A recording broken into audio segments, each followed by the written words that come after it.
అయితే ఒకటి సార్, అంటే తెలంగాణ ఏర్పాటులో మీరు చాలా కీలకమైనటువంటి పాత్ర పోషించారు.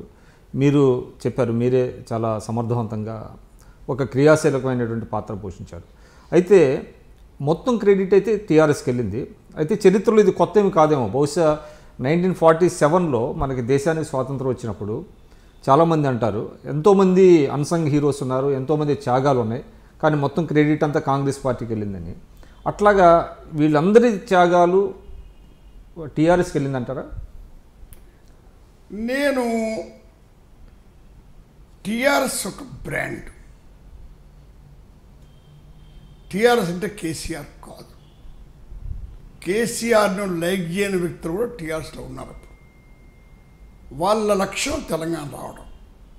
నేను కూడా కాంగ్రెస్తో చేతులు కలిపితే కేసీఆర్ను ముఖ్యమంత్రి సిద్ధంగా ఉంటే ఆయన వచ్చి నన్ను అమ్మన్నాడు, అయ్యా నేను బిల్లు పాస్ చేయించింది నేను, నువ్వే సాక్షివి,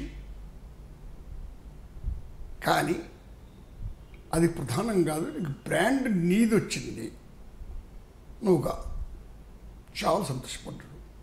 మరి ఆయన హైకమాండ్తో మాట్లాడుకుంటే ఎవరి పొరపాట్లు ఏం జరిగిందో తెలియదు నాకు, నేను దాని గురించి చెప్పాల్సుకున్నాను. అదే మీరు 2-3 సందర్భాల్లో ఈ విషయం చెప్పారండి. అంటే మీరు అంటే సీఎంగా ఉండమని మిమ్మల్ని అన్నా కూడా మీరు తిరస్కరించారు.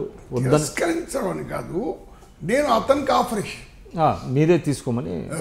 ఎందుకంటే బ్రాండ్ అయిన వ్యక్తి ముఖ్యమంత్రి అయితే ప్రజల యొక్క ఆకాంక్షలను తీర్చిన అవకాశం ఉంటుంది, అతను కూడా హృదయపూర్వకంగా సహకరించే అవకాశం ఉంటుంది. ఇప్పుడు ఏమైనా రిగ్రెట్స్ ఉన్నాయండి? అట్లా ఏం లేదు.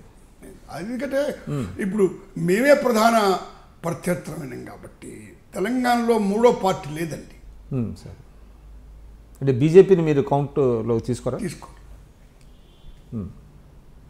మా తర్వాత ఎంఐఎం వస్తుంది, ఈ 2 పార్టీల తర్వాత ఏ పార్టీ రాదు.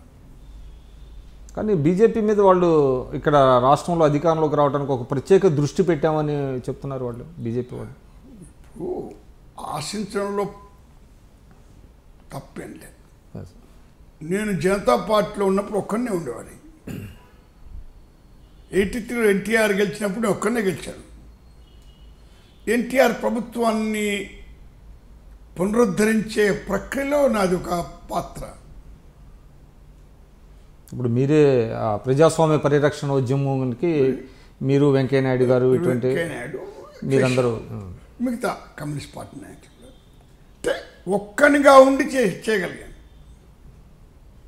కాబట్టి సందర్భాన్ని బట్టి ఒక పాత్ర ఆధారపడి ఉంటుంది, వ్యక్తిత్వాన్ని బట్టి, విశ్వసనీయతను బట్టి. పాత్రకు నీ బలానికి సంబంధం లేదు, అన్ని వేళల్లో ఉండదు.